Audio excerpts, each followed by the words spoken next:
Hello friends, આજે મેં બનાવ્યું હતું રીંગણનું શાક પંજાબી સ્ટાઇલ.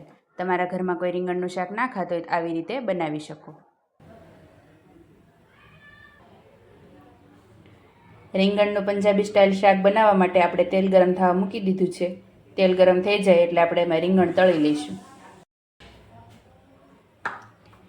તેલ ગરમ થઈ ગયું છે તો આપણે હવે રીંગણ તળી લઈશું.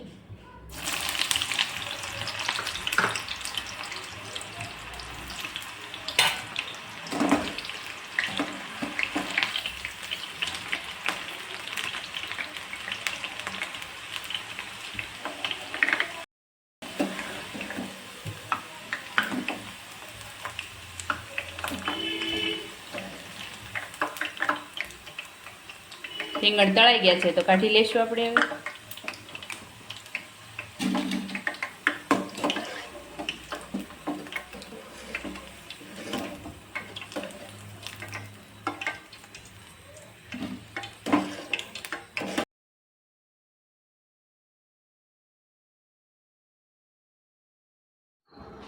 આપણે બધા રીંગણને એકસાથે તળી લઈશું હવે.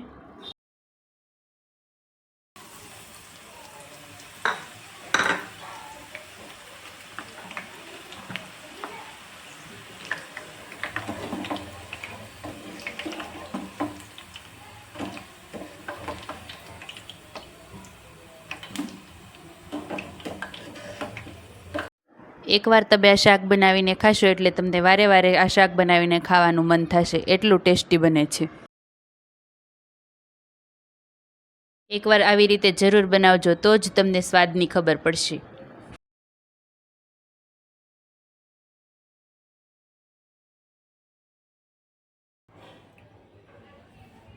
રીંગણનું શાક બનાવવા માટે તેલ સરસ રીતે ગરમ થઈ ગયું છે તો એમાં આપણે હવે રાઈ નાખી દઈશું અને વઘાર કરી લઈશું.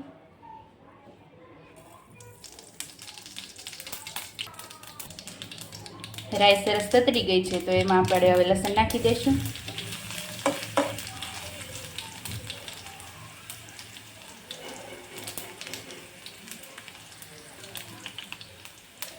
લસણ પાકી ગયું છે તો એમાં આપણે હવે કાંદા નાખી દઈશું.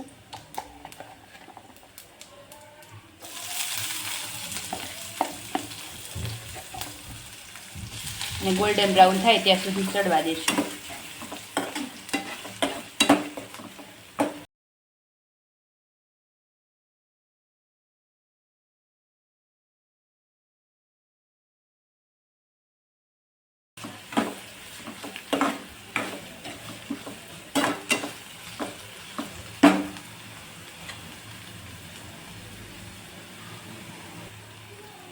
ડુંગળીનો કલર ચેન્જ થઈ ગયો છે તો તેમાં આપણે હવે ટમેટા નાખી દઈશું.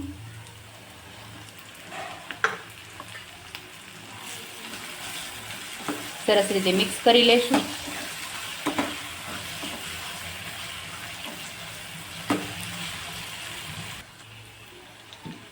ટામેટું ને ડુંગળી સરસ રીતે ચડી ગયા છે તો આપણે હવે મસાલા કરી લઈશું. હળદર નાખી દઈશું, મીઠું નાખી દઈશું, લાલ મરચું પાવડર નાખી દઈશું અને સરસ રીતે મિક્સ કરી લઈશું. બધું બરાબર રીતે મિક્સ થઈ ગયું છે. આપણે એમાં હવે પાણી થોડુંક નાખી દઈશું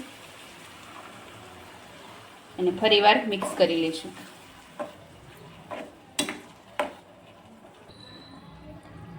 હવે એમાં આપણે તળેલા રીંગણ નાખી દઈશું અને સરસ રીતે મિક્સ કરી લઈશું.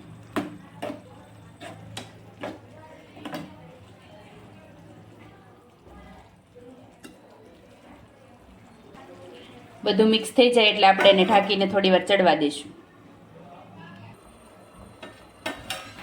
થોડી વાર પછી આપણે જોઈ લઈએ શાક આપણું ચડી ગયું છે. તૈયાર છે આપણું પંજાબી સ્ટાઇલ રીંગણનું શાક.